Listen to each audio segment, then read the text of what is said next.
ओम नमो नारायण मित्रों। तो बात करते हैं वृष राशि की। 2026 में किस प्रकार कैसी ऊर्जाएं रहेंगी।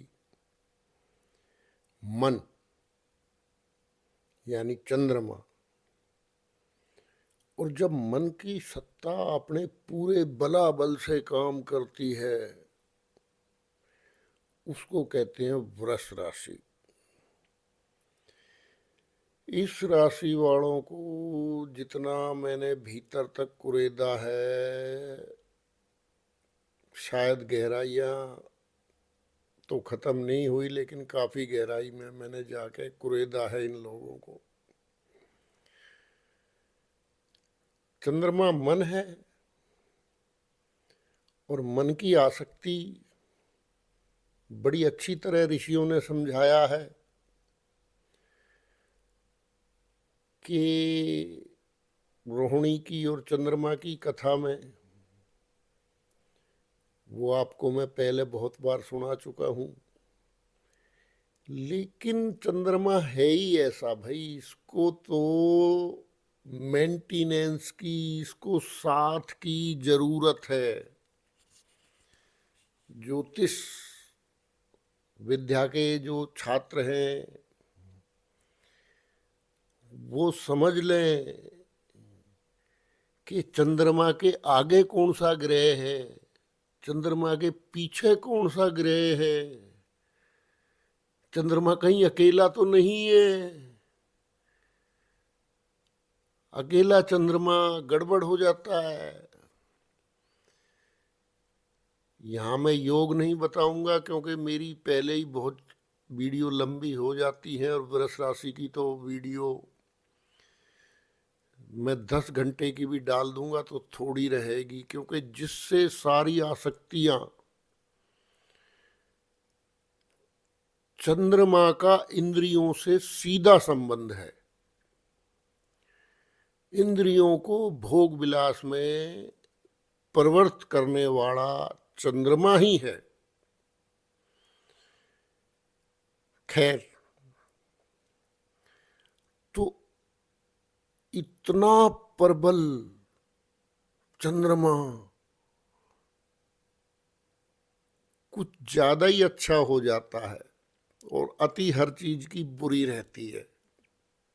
यही हम वृष राशि वालों की प्रॉब्लम है। कोई छोटी सी आसक्ति आपके मन में बहुत विराट रूप ले लेगी, जिसके कारण आप सब दुनियादारी भूल जाएंगे। कोई छोटा सा संशय बहुत विराट रूप ले लेगा, जिसके कारण रिश्ते टूट जाएंगे। सब कुछ भावनात्मक। घर फूक के तमाशा देखना छोड़ दो भाई वृष राशि वाले मित्रों।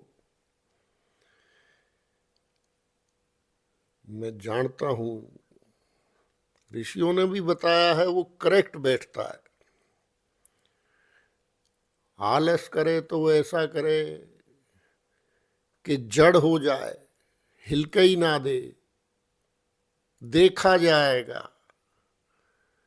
क्या ऐसा प्रमाद भयंकर, बिल्कुल लापरवाह हो जाते हैं कई बार ये लोग, और भोग भोगने पे आए तो ऐसा पीछे लगे भोग के। कोई भी वृत्ति इसके अंदर आ जाए, भोग क्या कि अपना सब कुछ मिटा दे उसके पीछे। क्या कहूं, मन और इंद्रियों की गाथा बड़ी विकट है। दर्शन शास्त्री इस मन को गालियां भी दे गए। खैर, यहां मेरा वो विषय नहीं है। लेकिन आपको ये बता दूं कि जितने भी हमारे पूर्वाचार्य हुए हैं, आप मेरे ऊपर इल्जाम लगाते हो जी आपकी एस्ट्रोलॉजी में आध्यात्मिकता ज्यादा है। भाई जितने भी हमारे पूर्वाचार्य हुए हैं वो सब महान दार्शनिक भी थे। पहले वो दार्शनिक थे, बाद में उन्होंने कुछ, चलो ठीक है, वो मैंने छोटा सा वीडियो एआई का डाल दिया था तो आपको पता लगेगा कि वो जन कल्याण के लिए अपने अनुभव बताते थे, तो उसी में से एक एस्ट्रोलॉजी है। लेकिन वो प्रथम तो क्या थे? प्रथम वो हमारे दार्शनिक थे। खैर, तो जब भोग भोगने पे आए तो फिर ऐसा भोग भोगे कि जान के भी लाले पड़ जाएं और धन भी नष्ट हो जाए। तो मन इंद्रियों की ऐसी गाथा इस राशि वालों के साथ चलती रहती है। मन को कंट्रोल करने में इतने बड़े बड़े तपस्वी हार गए, तो मेरे और आप जैसे साधारण लोगों की तो बात ही करना बेकार है। तो ज्योतिष के छात्रों को बता दूं, किसी भी, कोई भी लगन हो किसी का, कोई भी राशि हो किसी की, जब मानसिक निदान की बात आए तो मित्रों वृष राशि और रोहिणी नक्षत्र जरूर देख लेना। वहीं उस भाव से संबंधित कोई ना कोई बीज डला होगा जो आज वृक्ष बन के खड़ा है। कि चेक करना भाई, आजकल कौन किसी को मानता है? कोई किसी को नमस्ते करके राजी नहीं है, वो जमाना है। तो हम भी कह रहे हैं आप चेक करो, फिर बात करो, फिर बताओ मुझे। तो कोई भी नशे की लत आ जाए, जुए की लत हो, दिखावे की लत हो, और भी भोग विलास की, आजकल तो लतों की तो कोई मतलब कमी ही नहीं है। रूप रस गंध स्पर्श, क्या, जुआ सट्टा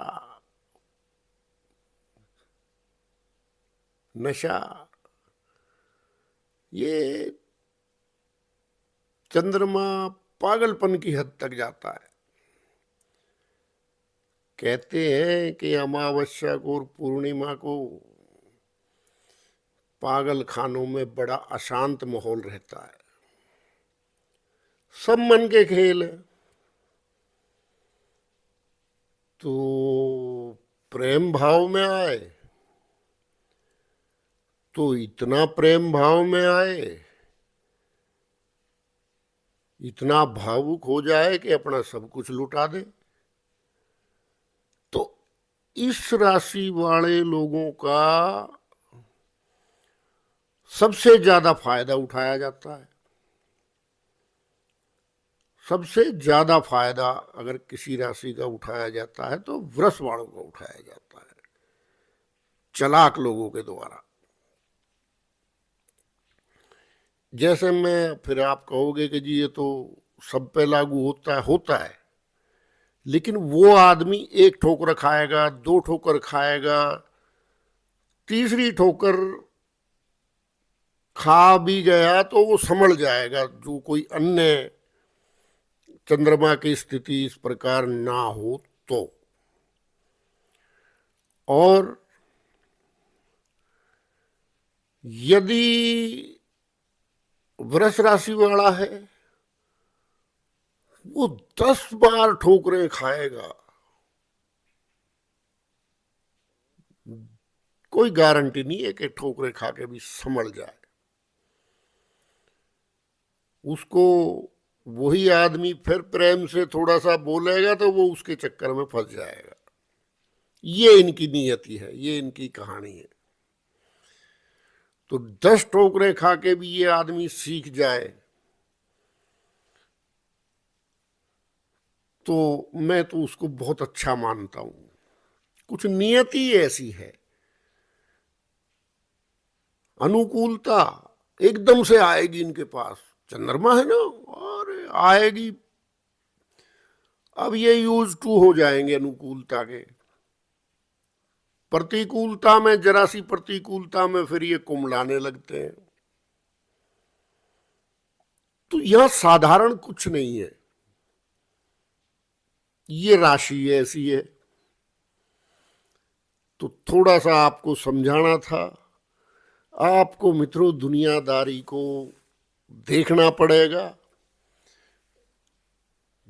चालाक बनना पड़ेगा। भोलेपन का जमाना भी नहीं है असल में। होता था कभी ऊंच का चंद्रमा, तो जब इंसान की कदर थी, ठीक है ना। आज कदर कोई नहीं है। आप कितने ही अच्छे आदमी हो, आपके पास अगर द्रव्य, पैसा, गाड़ी घोड़ा, दिखावा नहीं है तो आप 2 कौड़ी के हो, आपको कोई नहीं मानेगा। ये जमाने की बात है। तो जिस जमाने में योग लिखे, उस जमाने के लिहाज से ये बातें ठीक है, लेकिन आज के टाइम पे तो नहीं बैठती। और अब बात कर लेते हैं 2026 की। आप कहोगे भाई बड़ा लंबा भाषण दे दिया चंद्रमा पे। मित्रों अभी उसकी भी बात करते हैं। सबसे पहले शनिदेव की बात कर लेते हैं, क्योंकि जितने सॉफ्ट वृष राशि वाले होते हैं, हालांकि मित्र राशि है शनि की, लेकिन मित्रों उतने ही कठोर शनि, जो कि चंद्रमा के साथ मिलकर विष योग बनाता है।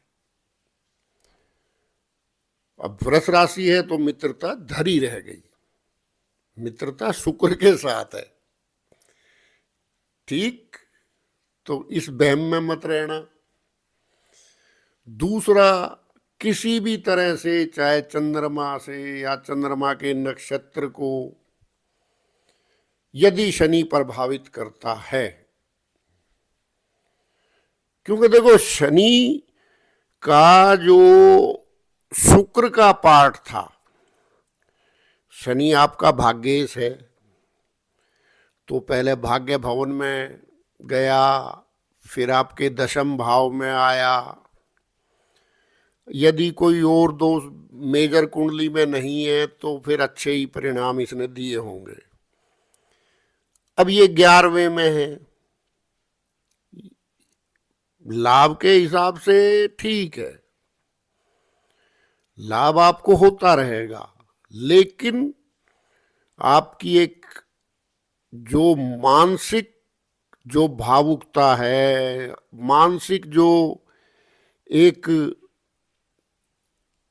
आपकी वृत्ति है जन्मजात के, किसी भी राई को पहाड़ बना देना, उसके लिए ये शनि ठीक नहीं है।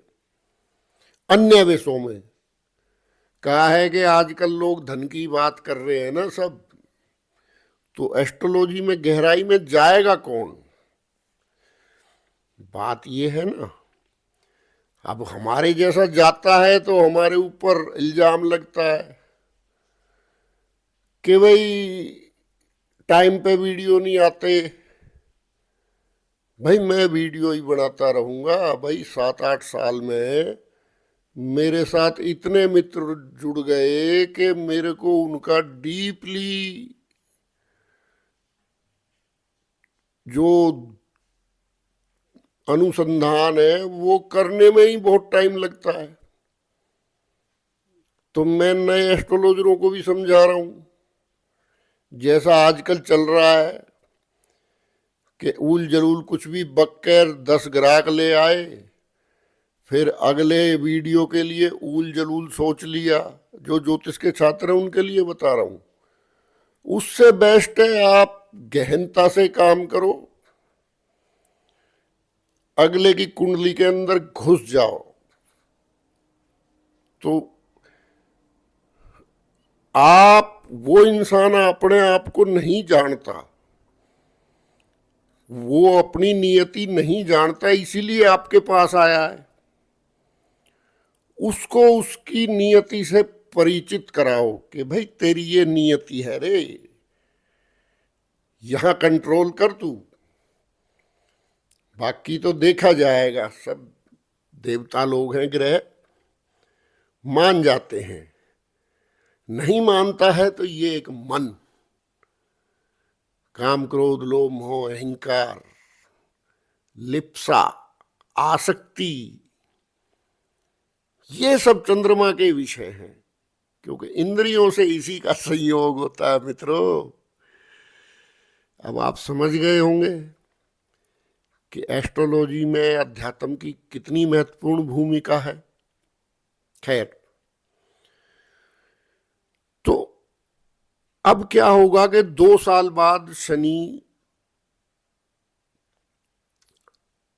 अपनी नीच राशि में आपके 12वें घर में आएगा।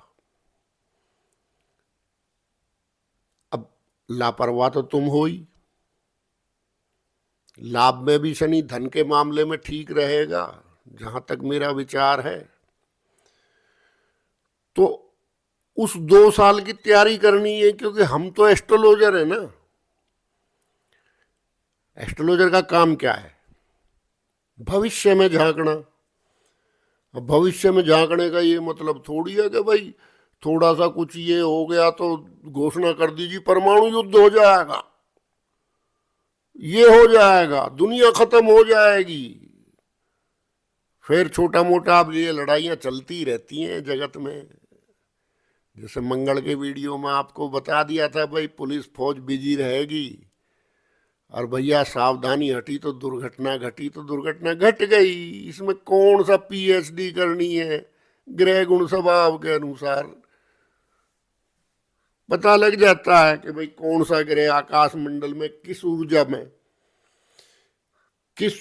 में किस प्रकार स्थित है। तो वैसे काल पुरुष की कुंडली से योग बन जाते हैं।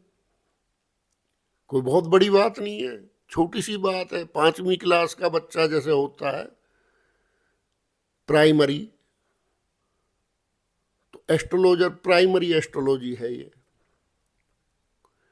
लेकिन इसी को बढ़ा चढ़ा के 4 ग्राहक आज आ गए, फिर 10 ग्राहक, फिर कल कैसे अटैक करूं, उसके बजाय जो तुम्हारे पास आए ना उस पे घोर रिसर्च करो। एक एक डिग्री, 360 डिग्री तो करनी है ना। एक एक डिग्री, एक एक पॉइंट, एक एक नक्षत्र,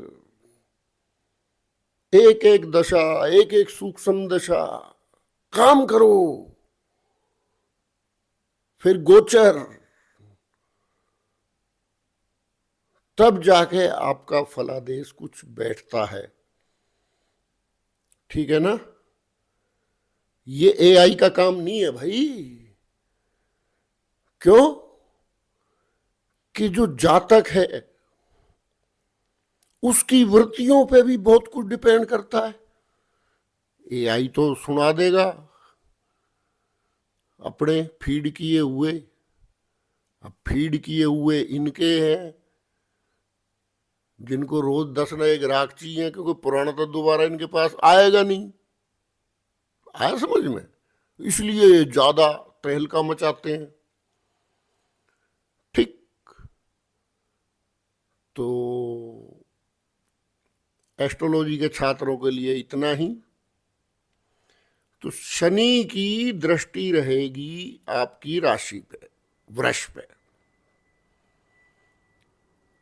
अब ये दृष्टि किसी भी तरीके से ठीक नहीं है। आगे समझ में नहीं आया? कारण कारण यहां पे चंद्रमा का बहुत विस्तार है, चंद्रमा के नक्षत्र का, रोहिणी का। और शनि वैराग्य कारक ग्रह है। क्या है? वैराग्य कारक ग्रह है।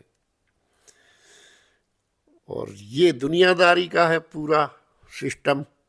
वृष का, चंद्र और शुक्र का मेल, मन और ऐश्वर्य का मेल, तभी तो चंद्रमा उच्च का बताया यहां है। तो जितनी भी भौतिकता है, और भौतिकता पूरी यहां समाई हुई है वृष राशि वालों में। क्या देखते नहीं आप? थोड़े से पैसे मन में आए, ये वाली गाड़ी ठीक रहेगी, ये वाली बाइक ठीक रहेगी क्या? छोटी तो सोच ही नहीं है ना तो लेकिन शनि रियलिस्टिक ग्रह है, तो कोई भी आलस, कोई भी नाजायज खर्चा आपने नहीं करना है। आपने सेविंग करनी है, क्योंकि हम आपके साथ थे। जब अष्टम शनि चला तो हम आपके साथ थे, वीडियो दर वीडियो हमने आपको दिए।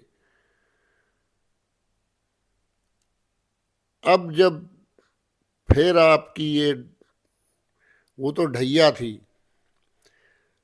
अभी साढ़े साती है मित्रों, उसकी तैयारी करो। ऐसा कुछ नहीं है, साढ़े साती में भी लोग बहुत तरक्की करते हैं, लेकिन उनका अपने मन पे बहुत कंट्रोल होता है। ठीक है? तो वो अंकुश, ये मदमस्त हाथी को चलाने वाला महावत बनना है आपको, जिससे कि इस साढ़े साती में ये कंट्रोल होए। क्योंकि ये लग भी किससे रही है? 12वें भाव से। किससे? नीच के 12वें भाव से नीच के शनि क्या करवा सकते हैं?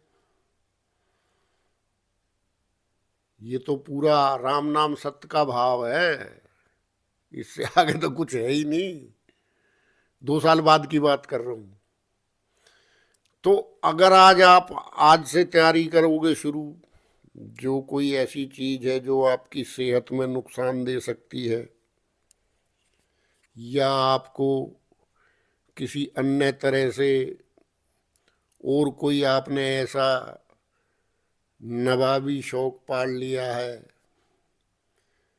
क्या बहुत बड़ी दिखावा पाल लिया है, तो वो आपकी पूंजी को खा जाएगा, जो शनि इधर देगा।